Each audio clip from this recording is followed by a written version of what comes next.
Hello all, welcome to finance YouTube channel.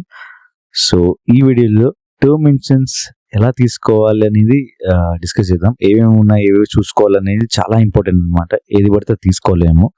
Basic things అయితే చూడాలి మనం. అవి ఈ వీడియోలో చూద్దాం. ఇది చూస్తే మీకు అర్థమైపోతుంది టర్మ్ ఇన్సూరెన్స్ ఎలా తీసుకోవాలి అనేది. ఓకే, బేసికల్గా మీరు ఇది పాలసీ బజార్ వెబ్సైట్. మీరు ఒక రీసెర్చ్ చేయాలి టర్మ్ ఇన్సూరెన్స్ మీద అంటే ఓన్లీ పాలసీ బజార్లోనే వెళ్ళండి. ఓకే, మిగతా ఎక్కడంత క్లారిటీ అయితే లేదు. మీరు ఒక డైరెక్ట్ కంపెనీ నుంచి తీసుకుందాం అనుకున్నా ఇక్కడ ఫస్ట్ రీసెర్చ్ చేస్తే అక్కడ తీసుకోవచ్చు. ఓకే, లేదు నేను ఫస్ట్ రీసెర్చ్ చేస్తానంటే ఇదే వెబ్సైట్. ఎక్కడ కంపెనీలు అయితే క్లారిటీగా మెన్షన్ చేయరు, కంపారిజన్స్ అయితే ఇవ్వరు వేరే పాలసీలకి. ఓకే, ప్రీమియం ఎంత అనేది క్లారిటీగా మెన్షన్ చేయరు, దాంట్లో ఉండదు. ఓకే, ఏజెంట్స్ అంటారా, ఏజెంట్స్ కూడా చెప్పలేరు. వాళ్ళు జస్ట్ వాళ్ళ కంపెనీ తరఫున ఏదైతే క్రియేట్ చేస్తారు పీడిఎఫ్స్ కానీ అవే షేర్ చేస్తారు మీకు. ఓకే, సో పాలసీ బజార్ అంటే ఒక క్లియర్గా ఉంటుంది. మనం తీసుకునేది ఏది, మనం తీసుకోబోయేది ఏదైనా క్లారిటీగా తెలిసి తీసుకుంటాం మనం. ఓకే, ఈ వెబ్సైట్ చాలా బాగుంటుంది. అంటే నేను సర్వీస్ అని పక్కన పెడితే వెబ్సైట్ అయితే చాలా బాగుంటుంది.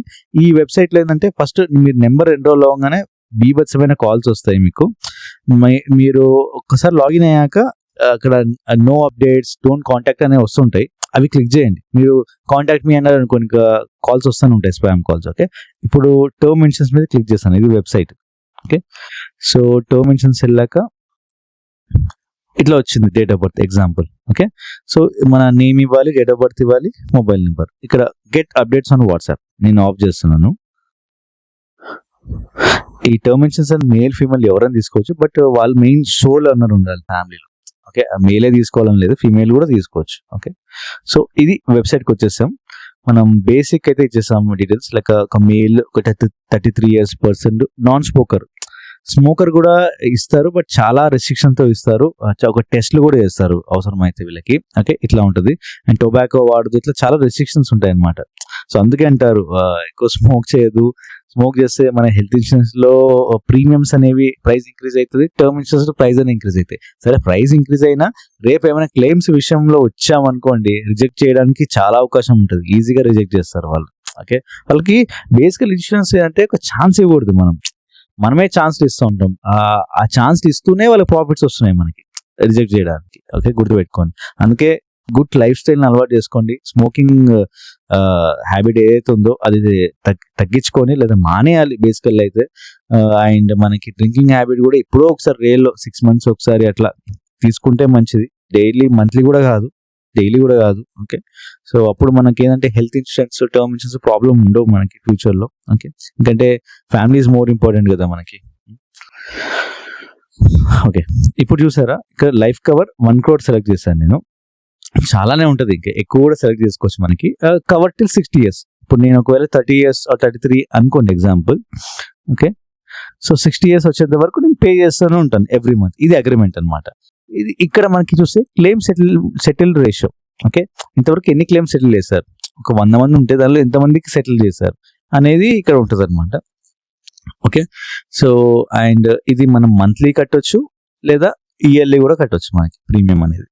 ఓకే, ఇప్పుడు ఇయర్లీ పెడతాను. ఇప్పుడు ఇయర్లీ అమౌంట్ వచ్చింది కదా, మంత్లీ పెడితే మంత్లీ కూడా కట్టవచ్చు. అది కట్ అవుతుంటుంది పర్ మంత్ మనకి అమౌంట్. ప్రీమియం 10,000 అనుకోండి, 12,000 అనుకోండి, ఎవ్రీ మంత్ 1,000 కట్ అవుతూ ఉంటుంది ఇయర్లీ.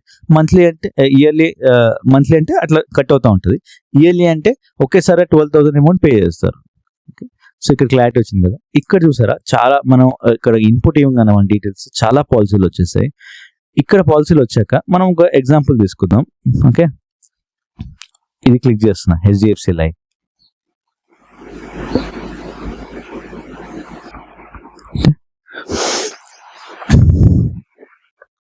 సో టర్మ్ ఇన్సూరెన్స్ లో లిమిటెడ్ పే ఒకటి ఉంటుంది మనకి, రెగ్యులర్ పే అనేది ఒకటి ఉంటుంది. ఓకే, ఈ ఫస్ట్ తీసుకునే ముందు ఈ రెండు గుర్తుంచుకోండి. రెగ్యులర్ పే అంటే ఎవ్రీ ఇయర్ కడతాం ఆర్ ఎవ్రీ మంత్ కడతాం. లిమిటెడ్ పే అనేది కూడా every year or every month కడతాం. బట్ మనకి ఈ రెగ్యులర్ పేలో 60 years ఏజ్ అనుకోండి, 60 years వరకు కడతానని అనుకోండి, 60 years వచ్చేంత వరకు నేను కడతానని అనుకున్నాం అనుకోండి, 60 years వరకు కట్టాల్సింది. కానీ మనకి ఈ లిమిటెడ్ పేలో ఏంటంటే 60 years సంబంధించిన ఎవ్రీ ఇయర్ ప్రీమియం ఏదైతే ఉందో నేను ఒక 5 years or 10 years లో పే చేస్తాను డివైడ్ చేసేసి. ఓకే, అంటే నేను ముందుగానే కట్టేస్తున్నాను. సో ఈ ఫీచర్ కూడా ఉంది. ఒకవేళ ఎవరైనా నాకు ముందే కట్టేసుకోవాలి, నాకు టెన్షన్ అవసరం లేదు, రేపు ఫ్యూచర్ ఎలా ఉంటుందో తెలియదు, నాకు ఎక్కువ మనీ ఉన్నాయి, నేను కట్టేస్తానంటే మీరు లిమిటెడ్ పేకి వెళ్ళిపోవచ్చు. ఓకే, రెగ్యులర్ పేకి ఎవరైనా లేదు 60 years వరకు కట్టుకుంటాను, నేను ఎవ్రీ ఇయర్ కొంచెం కొంచెం కట్టుకుంటాను, ఆర్ ఎవ్రీ మంత్ కట్టుకుంటాను వాళ్ళు ఇట్లా వెళ్ళాలి రెగ్యులర్ పేకి. ఓకే, లిమిటెడ్ పే అంటే ఇంకా చెప్పాను కదా, తొందరగా కట్టేయాలి అమౌంట్ అన్నప్పుడు లిమిటెడ్ పే. నేను ఎవ్రీ ఇయర్ 65 years ఏజ్ అంతవరకు కడతాను అంటే రెగ్యులర్. క్లియర్? ఎందుకు 2 సార్లు చెప్తున్నాను ప్రతి విషయం అంటే మీ మైండ్లో రిజిస్టర్ అవ్వాలి. ఓకే, ఇప్పుడు ఒక పాలసీ తీసుకుందాం ఎగ్జాంపుల్. ఓకే, మనకి ఫస్ట్ లైఫ్ కవర్ అంటే ఒకవేళ చనిపోతే ఎంత వస్తుంది అనేది కూడా ముందే డిసైడ్ కావాలి. జనరల్ గా అందరూ ఒక మినిమం 1 crore తీసుకుంటారు. అందరు ఏదో ఫార్ములా కూడా చెప్తారు, 20x 10x of your annual salary, మీరు సంపాదించేదానికి 10x 20x వేసుకోండి, అవన్నీ పెట్టుకుంటారు. బట్ ఒక్కసారి కూర్చొని క్యాలిక్యులేట్ చేసుకోండి, మీ అప్పులు ఎంత ఉన్నాయి, ఎంత వస్తే సరిపోతుంది పర్ మంత్ చనిపోయాక. అంటే పర్ మంత్ శాలరీ లాగా ఆలోచించండి మీరు. ఇప్పుడు 1 crore 2 crores లంసంగా వచ్చేస్తాయి ఒక మంచి చనిపోతే ఫ్యామిలీలో. అది పర్ మంత్ గా డివైడ్ చేసుకుంటే ఎంతవరకు సరిపోతుంది, ఒక 5 years 10 years వాళ్ళు బతకడానికి, 20 years బతకడానికి ఎంత సరిపోతుంది అనేది ఒకసారి ఆలోచించి, ఈ అప్పులు ఎంత ఉన్నాయి, ఈఎంఐస్ ఎంత ఉన్నాయి, అవి మిగిలాక అవంతా తీసేసినాక మనకి ఒక శాలరీ లాగా ఎంత వస్తుంది పర్ మంత్, నేను చనిపోయాక నా ఫ్యామిలీ టెన్షన్ లేకుండా ఎలా ఉంటే బెటర్ అనేది ఒక్కసారి ఆలోచించుకోండి.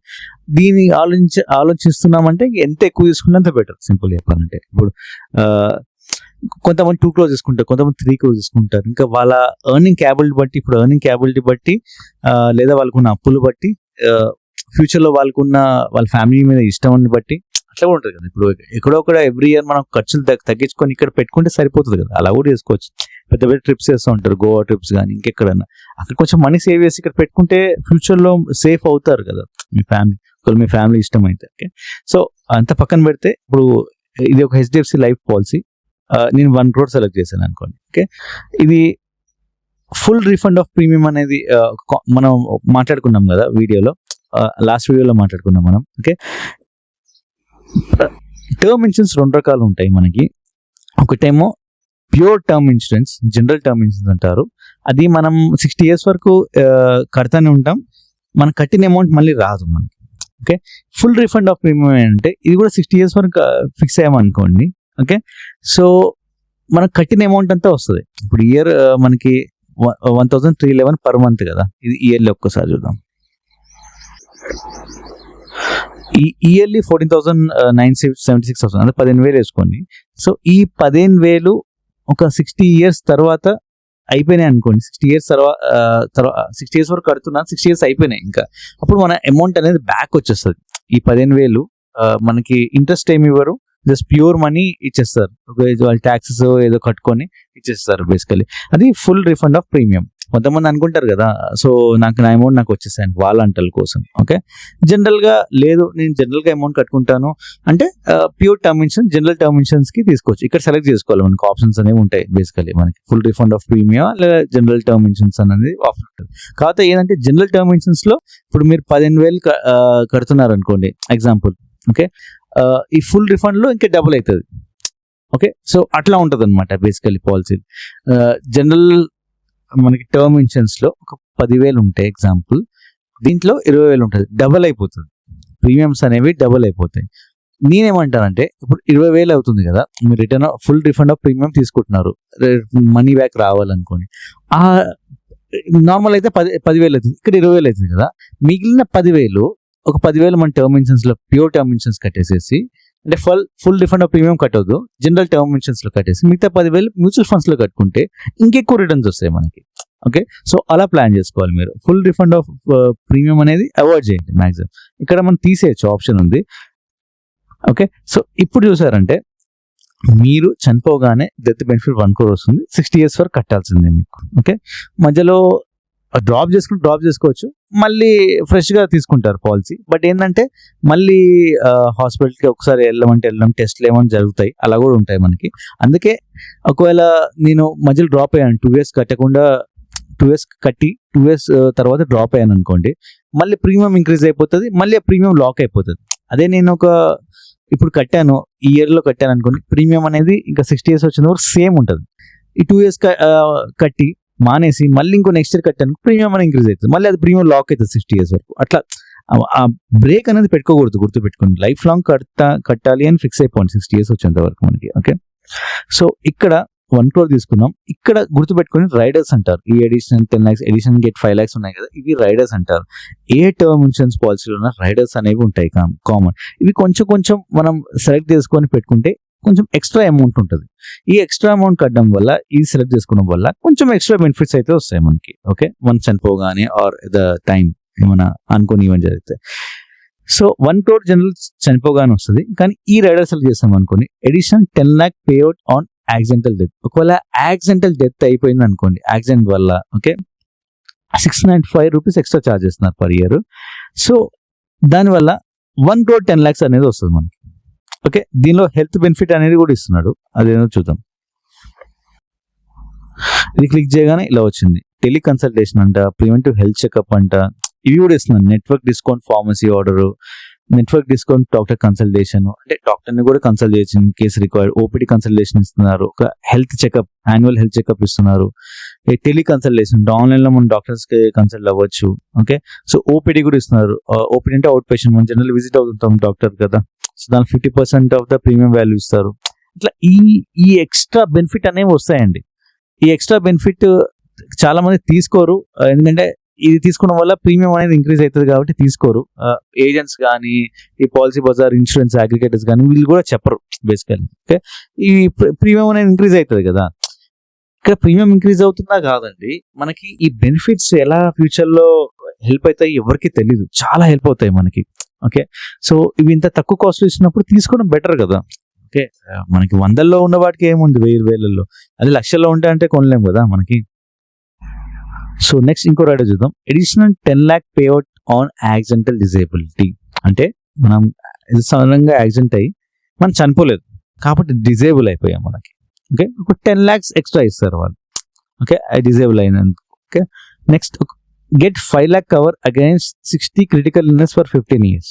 ఓకే, సో ఒక క్రిటికల్ ఇల్నెస్ అనేవి ఒక లిస్ట్ ఉంటుంది జనరల్, ఒక 60 లిస్ట్. అంటే కిడ్నీ బాగా డ్యామేజ్ అవడం, క్యాన్సర్ కానీ, అంటే కొన్ని డిజీజెస్ ఉంటాయి, ఇవి చాలా క్రిటికల్ డిజీజ్ అనమాట. ఒక లిస్ట్ ఉంటుంది, మనం నెట్లో కొడితే వచ్చేస్తుంది. ఒకవేళ ఇవి డిటెక్ట్ అయ్యావు అనుకోండి, ఒక 5 lakh కవర్ ఎక్స్ట్రా అనేది ఇస్తారు మనకి. అంటే మనం చనిపోయాక, ఒకవేళ మనం చనిపోయాం, ఈ క్రిటికల్ ఇల్నెస్ వాళ్ళు చనిపోయాం అనుకోండి, 5 lakh ఎక్స్ట్రా ఇస్తారు. ఓకే, ఓకే, సో అలా ఉంటుంది అనమాట.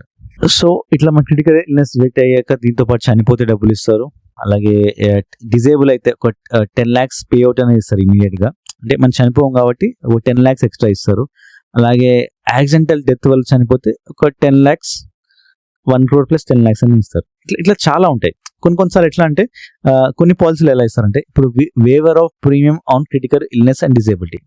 వన్స్ డిజేబుల్ అయ్యి మనం వీల్ చైర్లో పడిపోయాం అనుకోండి, ఇంకా మనం కట్టలేం కదా every year or every month term insurance. So అవి వేవ్ చేస్తారు, అంటే కట్టాల్సిన అవసరం లేదు మీరు ఇంకా. ఓకే, 60 years వచ్చేంత వరకు కట్టాల్సిన అవసరం లేదు. అండ్ క్రిటికల్ ఇల్నెస్ కూడా వచ్చింది, ఎవ్రీ ఇయర్ మళ్ళీ కట్టాలి కదా మనం. ఇది ఇన్సూరెన్స్ అయితే కట్టాల్సిందే కదా, ఎవరు ఊరుకోరు కదా. సో అట్లాంటి సిచ్యువేషన్ లో మీకు కట్టాల్సిన అవసరం లేదు అని ఇస్తారు అనమాట. ఓకే, అండ్ సో మేజర్గా ఇవి మనకి రైడర్స్ అనమాట. ప్రతి పాలసీలో సేమ్ ఉంటాయి. సో ఇవి ఇలాంటివి చూసి ఎక్స్ట్రా తీసుకోవాలి, ఎక్స్ట్రా ప్రైస్ అనేవి అవుతాయి. బట్ బెనిఫిట్ అనేది డెఫినెట్ గా ఉంటుంది మనకి. అది మనకు కనిపించదు, అది ఎక్స్పీరియన్స్ అయినాకే మనకి తెలుస్తుంది, మన ఫ్యామిలీ వాళ్ళు కానీ. సో ఇట్లా ఈ టర్మ్ ఇన్సూరెన్స్ అనేది ఇట్లా చూసి తీసుకోవాలి, ఏది పడితే తీసుకోకూడదు. సో మీరు ఆన్లైన్లో డైరెక్ట్, ఇప్పుడు హెచ్డిఎఫ్సి లైఫ్ ఉంది కదా, డైరెక్ట్గా వెళ్ళి హెచ్డిఎఫ్సి లైఫ్లో తీసుకోవచ్చు మీరు. లేదు అంటే ఇప్పుడు ఈ ఇన్సూరెన్స్ అగ్రిగేటర్స్ వెబ్సైట్స్ ఉన్నాయి కదా, పాలసీ బజార్ లేదా డిట్టో, ఇక్కడ తీసుకోవచ్చు. లేదు అంటే మనం డైరెక్ట్ చుట్టుపక్కల ఏజెంట్ ఉంటారు కదా, అక్కడ కూడా తీసుకోవచ్చు. చూడండి ఎవరు బాగా ఎక్స్ప్లెయిన్ చేస్తున్నారు అనుకోండి. బట్ ప్రీమియమ్స్ ఎక్కడ తక్కువ ఉంటాయంటే డైరెక్ట్ హెచ్డిఎఫ్సి కంపెనీలో తక్కువ ఉంటాయి. ఈ పాలసీ బజార్ డిట్టో తీసుకున్నాం అనుకోండి, ఆర్ ఏజెంట్స్, ప్రీమియం అనేది కొంచెం ఎక్కువ ఉంటుంది. 14,000 ఉంది కదా, 16,000 ఇంకా ఎక్కువ ఉంటుంది, ఎందుకంటే వాళ్ళ కమిషన్ వెళ్ళిపోతుంది కాబట్టి. ఓకే, అండ్ వీళ్ళు పాలసీ బజార్ డిట్టో ఏజెంట్స్ తీసుకోవడం వల్ల బెనిఫిట్ ఏంటంటే, మనకి ఫ్యూచర్లో ఏమైనా ప్రాబ్లం అయినా మనకి అడిషనల్ ఒక వాల్ లాగా ఉంటారు. మన ఇంటి చుట్టూ ఒక వాల్ ఉంటుంది కదా, ఎవరు జంతువులు రాకుండా, ఎవరు అటాక్ చేయకుండా, ఇంట్లో లోపల సేఫ్ గానే ఉంటాం. కానీ అడిషనల్ ఒక వాల్ అయితే ఉంటుంది మనకి. రేపు ప్రాసెస్లో వాళ్ళు హెల్ప్ చేయడం కానీ, వాళ్ళు మన కోసం ఫైట్ చేయడం కానీ, ఓకే, మన కోసం మాట్లాడడం కానీ అవి జరుగుతాయి జనరల్. ఓకే, మళ్ళీ ఏజెంట్స్ అంటే ఒక 20 years ఆర్ అబోవ్ ఉన్న వాళ్ళు తీసుకోవాలి. ఈ పాలసీ బజార్ డిట్టోలో కూడా అంతే. మనకి వాళ్ళు అయితే అలాగుంటారు వీళ్ళు, ఏజెంట్ కానీ ఎవరైతే. కానీ దీనిలో ఎక్స్పీరియన్స్ అనేది చాలా ఇంపార్టెంట్. ప్రాబ్లం ఏంటంటే డిట్టో పాలసీ బజార్ వెబ్సైట్స్ లో మనకి కస్టమర్ ఏజెంట్స్ తో మాట్లాడతాం మనం. ఇప్పుడు డైరెక్ట్ పాలసీ తీసుకుంటే మీరు కస్టమర్ సపోర్ట్ టీమ్ తో మాట్లాడతారు, హెచ్డిఎఫ్సి కస్టమర్ సపోర్ట్. నేను పాలసీ బజార్ డిటో తీసుకుంటే ఇక్కడ కూడా కస్టమర్ సపోర్ట్ మాట్లాడతారు. ఓకే, వీళ్ళు మీ పాలసీ మొత్తం హెల్ప్ చేస్తారు అనమాట, తీసుకోవడంలో కానీ లేకపోతే క్లెయిమ్స్ వచ్చినా కానీ. ఓకే, అలాగే ఏజెంట్ కూడా అంతే, ఆయన మనకి అన్ని చూసుకుంటారు. కాకపోతే ఏంటంటే మనకి వాల్ లాగా అనమాట, ఫ్యూచర్లో ఏం ప్రాబ్లం వచ్చినా వీళ్ళు చూసుకుంటూ ఉంటారు. ఇప్పుడు డైరెక్ట్ మీరు కస్టమర్ సపోర్ట్ హెచ్డిఎఫ్సి మాట్లాడాలంటే పెద్ద తలకాయ నొప్పి, మీకు అర్థం కాకపోవచ్చు, మీకు టైం లేకుండొచ్చు. వీళ్ళు PolicyBazaar ditto or agents కానీ వీళ్ళు ఏం చేస్తారంటే వీళ్ళు మధ్యలో మీకు హెల్ప్ చేస్తారు. ఎప్పుడెప్పుడు పాలసీ ఉంది రిమైండ్ చేస్తుంటారు, తీసుకోమని చెప్తారు. వీళ్ళు ఏదంటే డైరెక్ట్ హెచ్డిఎఫ్సికి వెళ్ళామనుకో డైరెక్ట్ కస్టమర్ సపోర్ట్ లాగే పెద్ద రెస్పాన్స్ అనేది ఉండదు. మీరు ఇక్కడ ఈ వెబ్సైట్స్ నుంచి తీసుకున్నారు అనుకోండి, ఏజెంట్ కానీ మీ పాలసీ బజార్ డిట్టో, ఇక్కడ మీకు కొంచెం సర్వీస్ అని ఎక్స్ట్రా సర్వీస్ అని ఇస్తారు. సార్ ఇట్లా అయింది, సార్ ఇట్లా అయింది, సార్ తీసుకోండి, ఇట్లానే టైం కట్టండి, ఇట్లా అని చెప్తారు. మీ టైం వచ్చి రెన్యువల్ వచ్చిందని చెప్తారు. క్లెయిమ్స్ వచ్చినా కూడా అంతే, క్లెయిమ్స్ వచ్చినా కూడా వీళ్ళు హెల్ప్ చేస్తారు. మన ఏజెంట్ ఎవరైతే ఉన్నారో రేపు క్లెయిమ్ వచ్చింది అనుకోండి, రిజెక్ట్ చేస్తారు, కొంచెం హెల్ప్ చేస్తారు. అట్లా కాదండి, లేదా బెస్ట్ హాస్పిటల్ ఎక్కడ, క్లెయిమ్స్ ఎక్కడ బాగా అవుతున్నాయి, మీకు సమ్ ప్రాబ్లం వచ్చింది ఏదైనా క్లెయిమ్ లో అనేది వీళ్ళు చూసుకుంటారు అనమాట basically. Okay, similar ditto website కూడా వీళ్ళు అంతే, క్లెయిమ్ వచ్చిన హెల్ప్ చేస్తుంటారు, ఏ డాక్యుమెంట్స్ కావాలి అండ్ ఇంకేమైనా రిక్వైర్డ్ ఉంటే వాళ్ళ కంపెనీతో మాట్లాడడం జరుగుతుంది మనకి. ఓకే, దానికోసమే ఈ ఎక్స్ట్రా అమౌంట్ అని తీసుకుంటారు. అవి వాడి పర్పస్ వర్త్ ఏమో అనిపిస్తుంది ఒక్కొక్కసారి. కానీ ప్రాబ్లం ఏంటంటే ఇప్పుడు ఆల్రెడీ మనం డైరెక్ట్ కంపెనీ నుంచి తీసుకున్నాం అనుకోండి, హెచ్డిఎఫ్సి డైరెక్ట్ కస్టమర్ సపోర్ట్తో మాట్లాడతాము. వీళ్ళు కూడా ఒక కస్టమర్ సపోర్టే. ఈ డిట్టో పాలసీ బజార్ వెబ్సైట్ ఎప్పుడు మారిపోతూ ఉంటారు, ఇప్పుడు ఒకే ఎంప్లాయీ ఉండరు బేసికలీ. ఓకే, కొత్త వాళ్ళు వస్తూ ఉంటారు, మారిపోతుంటారు, ఒకటి సేమ్ పర్సన్ ఉండరు. మళ్ళీ అన్ని స్టోరీ అందరు చెప్పుకుంటూ ఉండాలి, ఒకరు రియాక్ట్ అవుతుంటారు, ఒకరు రెస్పాన్సిబిలిటీ తీసుకుంటూ ఉంటారు, ప్రతి ఒక్కరు రెస్పాన్సిబిలిటీ తీసుకోరు. వీళ్ళకి ఏంటంటే కాల్ సెంటర్ జాబ్ లాగా అనమాట పాలసీ బజార్ డిట్టో వెబ్సైట్స్ కి. ఒక ప్యూర్ నాలెడ్జ్ ఉన్న వాళ్ళు చాలా తక్కువే ఉంటారు, కానీ మీకు రేరుగా దొరుకుతుంటారు. ఏజెంట్ లో ప్యూర్ నాలెడ్జ్ ఉన్న వాళ్ళు ఉంటారు, మళ్ళీ గుర్తుపెట్టుకోండి. మీకు ఎట్లా అంటే 20 years 10 years ఎక్స్పీరియన్స్ ఉన్న వాళ్ళు తీసుకుంటే వాళ్ళకి ఐడియా ఉంటుంది, క్లెయిమ్ అసిస్టెన్స్ లో హెల్ప్ చేస్తుంటారు, ఒక నాలెడ్జ్ అయితే ఉంటుంది, వాళ్ళు చూస్తారు కదా ఎక్స్పీరియన్సెస్. వీళ్ళైతే అన్ని చూడరు, జస్ట్ టీమ్. ఇప్పుడు సెల్లింగ్ ఒక టీం అనమాట పాలసీ బజార్ లో డిట్టోలో, అలా క్లెయిమ్స్ ఒక టీము, అట్లా రెన్యువల్ ఒక టీము, అట్లా ఉంటుంది. అట్లా కాదు, ఒక పర్సన్ సేమ్ పర్సన్ ఉంటే బాగుంటుంది. దానికి బెనిఫిట్స్ ఉన్నాయి. ఒకవేళ పాలసీ బజార్ డిట్టో తీసుకుంటే, ఎవరు ఏజెంట్ తీసుకుంటే, డైరెక్ట్ కస్టమర్ తీసుకుంటే, అల్టిమేట్లీ ఇది మీ చాయిస్. ఓకే, సో పోతే పొన్నక 1000-2000 ఎక్స్ట్రా అంటే పాలసీ బజార్ డిట్టో తీసుకోవచ్చు, లేదా ఏజెంట్ తీసుకోవచ్చు. లేదు నాకు తక్కువలో కావాలంటే డైరెక్ట్ వెబ్సైట్ లో తీసుకోవచ్చు.